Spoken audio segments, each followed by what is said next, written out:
Mahilig ka bang kumanta? Baka magustuhan mo to. This is the KM08 headset with built-in sound card. So this is perfect kung mahilig ka mag-videoke anytime and anywhere dahil meron na itong built-in sound card for different effects. Pagbukas pa lang ng box, may freebies na kaagad. Kasama extra silicone covers para hindi basta-basta mahulog ang earphones. Plus, meron na ring clip to secure your headset in place.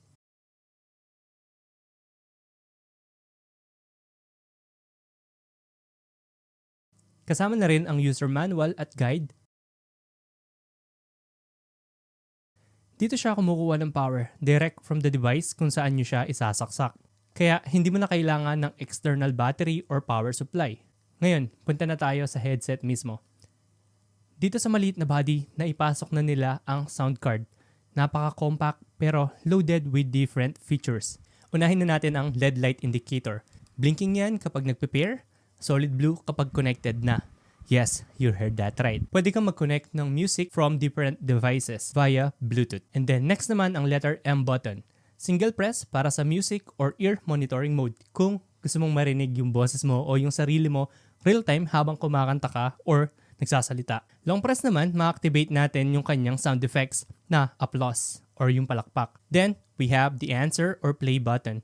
Isang click para mag-play or pause yung music, double click para ma-next natin yung music, and triple click para ma-back natin yung music. Sunod naman ang DSP button. Ito is para magpalit ng modes. Meron tayong 6 na options. Number 1, recording studio mode. Number 2, KTV mode. Number 3, concert hall. Number 4, original sound or yung walang echo. Number 5, male to female or chipmunks. Number 6 naman is female to male o yung monster. And also meron pa tong isang feature. Ilang press nyo lang yung DSP mode para mag-switch siya kung gusto nyo ng headset mode or karaoke mode.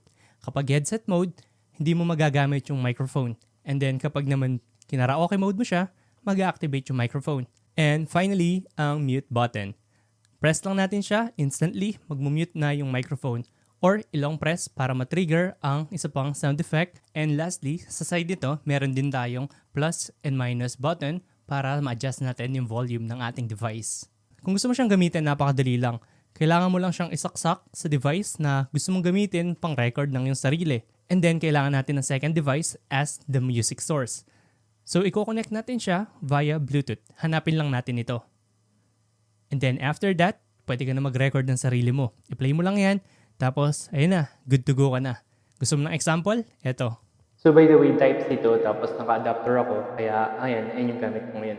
So, ito yung audio quality niya. So, ito yung original sound. Kung ayaw nyo ng may echo, tapos gusto nyo natural voice lang, ito yung dapat na mode na gamitin nyo. Yan. Ito naman yung male to female, pero ang alam natin dito is chipmunk mode. Tapos, eto naman yung monster mode. Tapos, ito naman yung mga sound effects niya. Pag nilong press natin tong letter M, yan, meron sa pa-plus.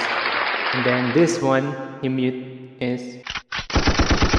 So yan, may built-in na siya. So nakakatuwa siya masyado kasi tingnan nyo, ang late lang yun. Yan. Tapos pwede nyo pang connecta ng Bluetooth para sa source nyo ng music, which is cool. Kasi anytime, anywhere, pwede ka na mag-karaoke. Gamit to.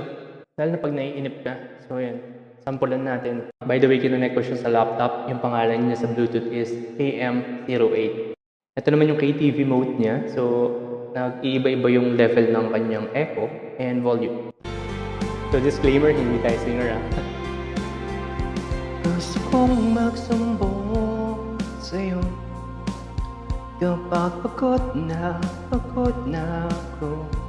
Tama pa bang init ng yakap mo ang hinahanap ko? Hanggang may kahil na langit, may isip kita. Araw-araw kitang iniisip. Di ka ba nadarpa o kapag ikaw ay nagtitinda, ang aking puso ay nailunod. Darami ng iyong iniisip na hindi mapahintayan.